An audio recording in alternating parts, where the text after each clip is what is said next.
Alright guys, welcome back to the shop. On this episode we're going to be working on Project Preludes engine harness again and the wire tuck. So we're going to get the motor back in the car. We're going to figure out where our wires are going to pass through the firewall. We'll get a hole drilled in the firewall and then just kind of figure out how we're going to tie the engine harness back in the chassis harness. I'd like to make it a complete plug and play, so if we got to pull the motor out, it's pretty simple to unplug the harness and just yank it all out with the motor. I'm not 100% sure how I'm going to do that, if I'm going to reuse the factory style clips and connectors or if we're going to go with some sort of a quick release type bulkhead on the firewall. We're going to get the motor put in there, figure out where all that stuff goes, and then start hacking up wires that we don't need, deleting all the wires in the chassis, ABS, secondary restraint system, airbag system setup, get rid of all that stuff. And then with the motor in there, we're going to kind of take a look and see what we can see still and what needs to be shaved or what needs a little more work in the engine bay. We'll yank the motor back out, tidy up some of the wiring, and just kind of go from there. So don't forget to like, share, and subscribe. Leave a comment down below if you got a question about what we're doing. I'll be more than happy to try to answer it. So let's get to it. Let's get this wiring done, or at least try to. Alright guys, we're getting ready to put in the motor for mock-up purposes. This is the first time I've ever mounted up a side mount, motor mount on this. But this mount here, I don't know if the JDM ones were different or H23 is different than H22, but this mount is way off compared to the two mounts that I have for H23 non-VTEC. So quite a bit of difference there. I'm not sure what the issue is with that, so I'm just going to go ahead and replace the mount on the block and see how that works. Hopefully there's no issues with doing that. If you guys know if there are any issues, leave a comment, let me know, and I will get something different. But otherwise, got the tranny degreased and cleaned up pretty well. Oven cleaner works really well. The only issue was it kind of oxidized really bad. Kind of left a bunch of crusties on there. So it tends to clean up pretty well with a wire brush, but it did a great job for getting all the grease and gunk off of it, but a little oxidation, so it looks a little goofy. Alright, let's get this mount swapped out. Okay, there's the difference between the two mounts. This is the one I have multiple of, two of, so that's going to be for an H23 non-VTEC. And this is off of the H23 VTEC motor. Everything looks pretty similar as far as mount-wise, except for this tab right here goes up a little higher. And this stud is way longer. Alright guys, it's time to make the tranny harness. So let's get to that.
The wiring harness is all the way on with it sitting in here.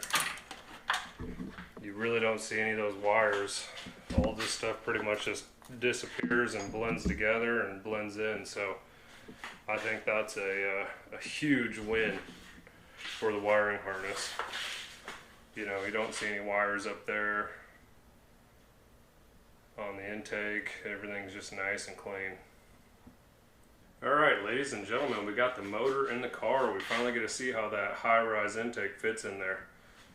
It is going to be a tight fit, but it's going to fit under the hood just fine. So, with the motor sitting in here, I can see all the areas that are going to be exposed that we do need to do some work on. You know, there's some stuff in this area right here that's going to need to be cleaned up a lot more. I was hoping the mounts would cover it a little better. Same with over here, just need a little bit of work down in that area. But all in all, it looks pretty good in there. I feel like that's a big step forward, even though it's all got to come out and we still got to do all the valve springs and all the timing belt stuff, and got to get the clutch and all that stuff put in. But it's feels like a big step forward. So now we can kind of get an idea of where the motor is going to sit, where we're going to pull the wiring harness through the car into the cab of the car. I'm not 100% sure. I might try to retain that. That was for the heater hose, and just use that hole right there, I think. And then so that means this is probably gonna have to be deleted and filled in there, and then same with these two holes there. Just go ahead and smooth those out. But these are all things that I wasn't 100% sure while the motor was out and while we were working on the firewall. So man, it fills the engine bay up nice. That looks good. I'm really happy with that. Alright guys, welcome back to the shop. We are finally getting back to work on Project Prelude. I know it seems like it's been forever. It's probably been just over 2 months. It's maybe been a little longer than that. With the Suburban in here, and then just editing and doing all the stuff for the Suburban. Ended up not doing anything on any of my cars for, it's been a while. But we got the Suburban done, and because we finished the Suburban, we had a little extra cash just from getting an insurance check and doing it cheaper than the insurance company paid us out for. So we were able to buy some parts for Project Prelude. So let's go over what we bought. So I got a little bit of grief on a Fortune board forum, whatever, on Facebook about not reusing the factory mounts, and I always wanted to buy these, but they are rather expensive. So with the extra money from the Suburban, went ahead and bought myself a new set of mounts. Those things look beautiful compared to that guy right there. You know, look at that. It's amazing. We're able to get the valve springs and retainers for the stage 2 cams.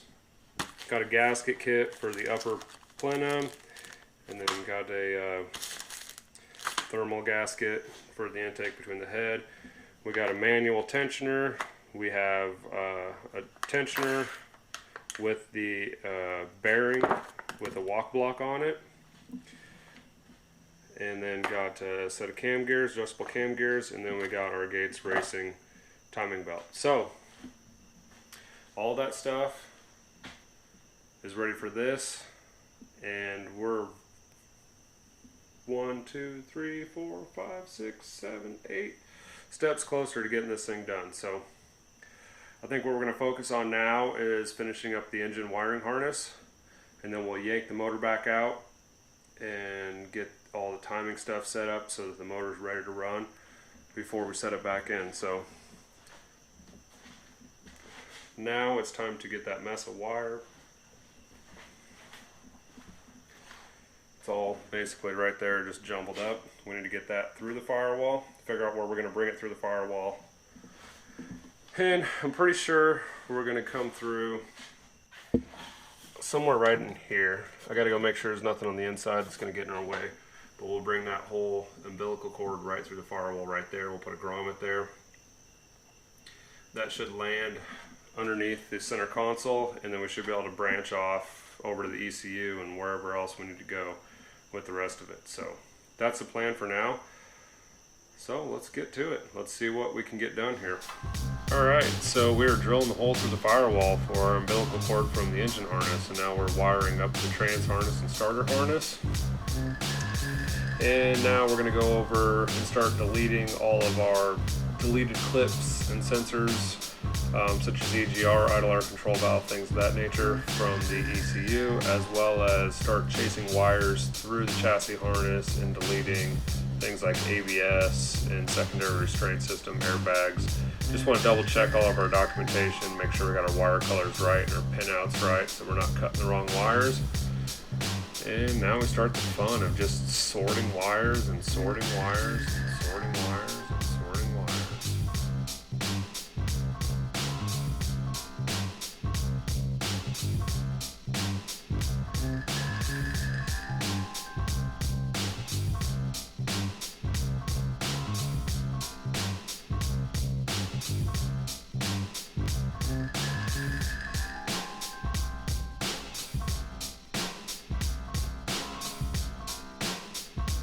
Alright guys, so it's been 2 nights of me messing with this wiring harness and trying to figure out what's going on here, and it's just a giant blob inside. So I've come in and I have deleted the wires from the ECU that I know we're going to delete, such as EGR, idle air control valve, can't even think of the rest of them, power steering switch, things like that. So we've deleted all those from the clip, cleaned up some of the wiring. We've got our pigtail pulled in here. So this is all of our engine harness. Got it kind of all wrapped up in there, and that's where it's going to run through right there. A couple wires are still a little short. And then we rolled into, since we're deleting ABS and power brakes, and we're going to delete the secondary restraint system or the airbag system, just starting to chase wires. And let me tell you, this is a little confusing, and there is a lot of wires in here. So anything with an orange clip is going to be ABS.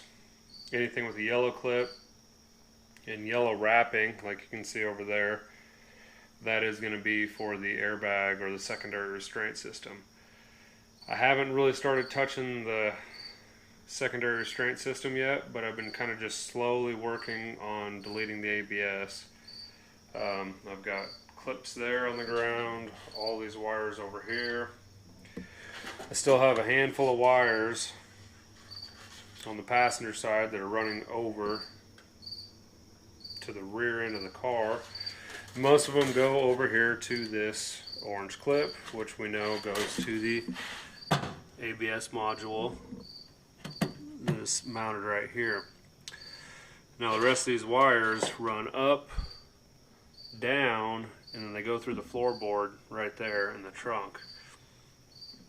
So in order to figure out where the rest of those go, I now have to drop the tank, the fuel tank out of it, and it's just kind of snowballed from just getting the engine harness hooked up and pigtailed in. I've now went on a full journey of stripping wires out of the car. I don't know if it's going to be worth it in the long run, because, you know, we're going to take out 2 miles of wire, but is that really worth all the energy and effort and mind fuck to try to just figure this all out? Because it is incredibly confusing. We have blue wires up the wazoo. Like here's orange wires just tied together. All these blue wires, or a lot of these blue wires, I can't find the clip right now, but oh, there you go. So like a lot of these blue wires just tie together from the data link.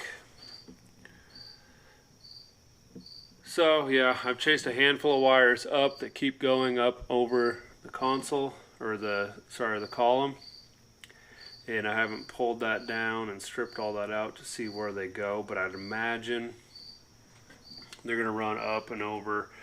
Some of them are going to come down into the steering column, and others are probably going to go over to the fuse block over there to get power from the internal fuse block. A lot of this, the white wires from this ABS clip right here, which was back here, plugging the sensor, those wires ran up, came in here to this green clip. On the other side of this, they ran up through here, and then they went into the fuse block, and then here's those wires cut off here. So what I'm trying to do is just delete as much of that rat's nest as possible, and just kind of go through and just clean it out and just get rid of things we don't need so that it makes it easier to comprehend and deal with. And once we get a smaller cluster of wires, it'll be a little easier to figure out what's going on.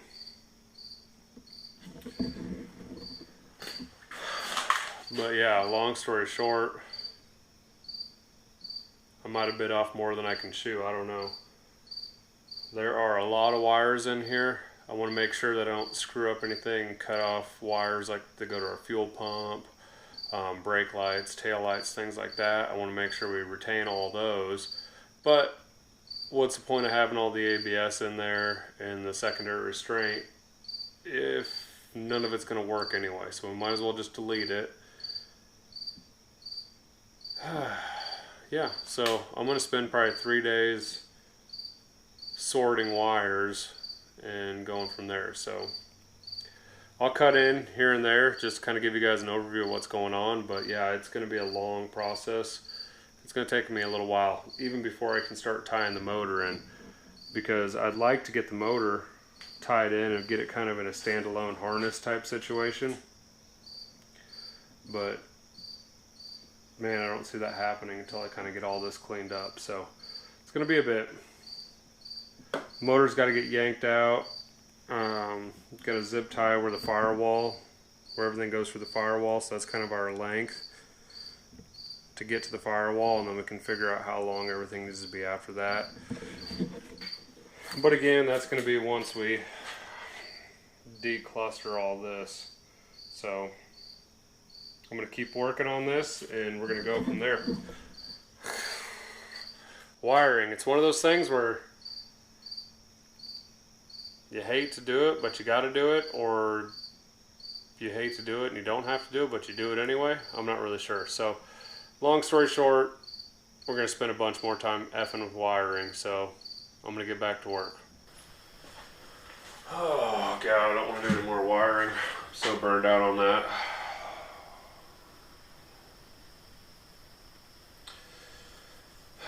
Let's just yank this motor back out. I know where the wires are going to go through the firewall now, so I can get those extended. Pull the motor out, get it set back on the stand. I can do all the timing stuff and get it ready to run. Yeah, that sounds better than doing wiring tonight. Let's pull the motor.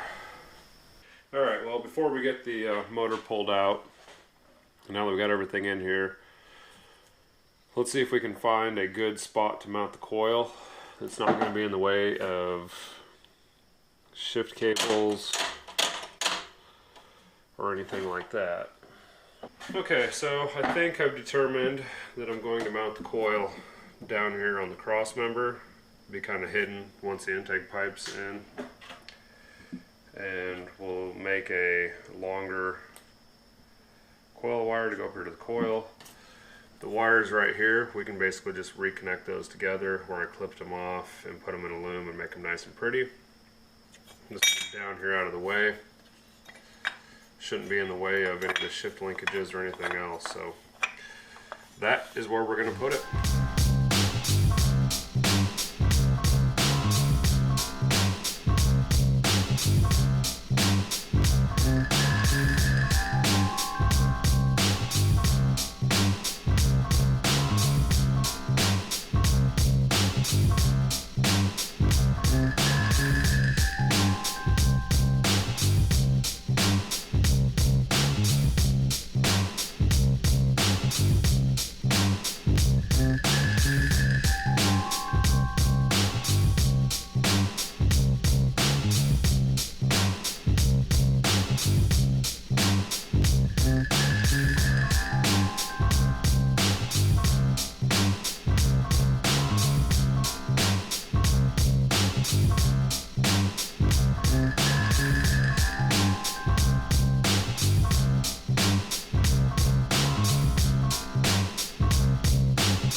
guys, I think I'm going to call it a wrap for this one. I've been out here chasing wires in the chassis for the last 4 nights.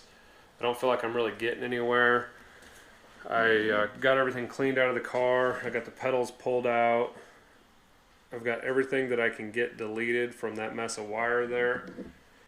The wires run up over the steering column pedal area, and so all the ones I couldn't really figure out where they went all went to that cluster of wires. So I got all the pedals pulled out, but it's still hard to get to. I just don't know if it's going to be worth trying to make a standalone plug and play harness for this, because it is so intertwined with everything. So I think what we're going to do, I've been thinking about this for a while, and I think I've got this is an extra engine harness that's basically hacked up and garbage, and this was a chassis harness from a project car way back in the day, first gen CRX. We put an H23 in, that's in the scrapyard now, but I've got all the chassis harness here, and I got the engine harness here, so I have all these extra clips and connectors. So I think what I'm going to do is cut these off the chassis harness with a little bit of length on them, and then come over here, and this is where the firewall is going to be at, where I have this finished, and then come out to like here, and I'll just solder in and put all those clips back on. So it'll be a independent engine harness that will use a factory style clips and just plug into the chassis harness here underneath the dash, you know, up in this area right around the ECU, instead of all of it plugging in right here where it did factory. I had dreams of mounting this thing, or idea of mounting it right here underneath the cowl. It's just not going to work. There's not enough room there. It's too tight. Rather than doing a bunch of fabrication work for not a whole lot of gain, I think I'll do what everybody else does, and we'll just mount that underneath the firewall here. I've got the pedals pulled out and all that stuff, and it's just, there's all those wires just run across there. They zigzag, terminate into different connectors and wires. I just think it's going to be easier to retain the factory clips and make it function as it should from the factory. The part that's really hurting me right now is that this thing got stripped a couple months ago, and then with the Suburban and everything, kind of got put on the back burner. People would come over here, you know, they'd lean their arm on here in the summer. That's weird, it's rusty. I could probably tell who touched this just based on their fingerprints and the rust. So rather than let this body just kind of deteriorate and go to hell any more than it already is, I think I'm going to start addressing some of those rust issues that are there. We'll get this stuff just stripped out back to bare metal. We'll get it in a shot of epoxy primer. Probably pull the back glass out just so I can paint it properly and don't have to try to tape all that. And just, I think I'm going to start focusing on the body again a little bit. I need to take a break from the wiring, come back with fresh eyes maybe in a couple weeks and see what it looks like. So I think on the next episode we'll be going back to stripping all the body off, getting that cleaned back down to bare metal, get it set in epoxy primer. Maybe jump back in here to the engine bay, because the engine bay still needs quite a bit of work.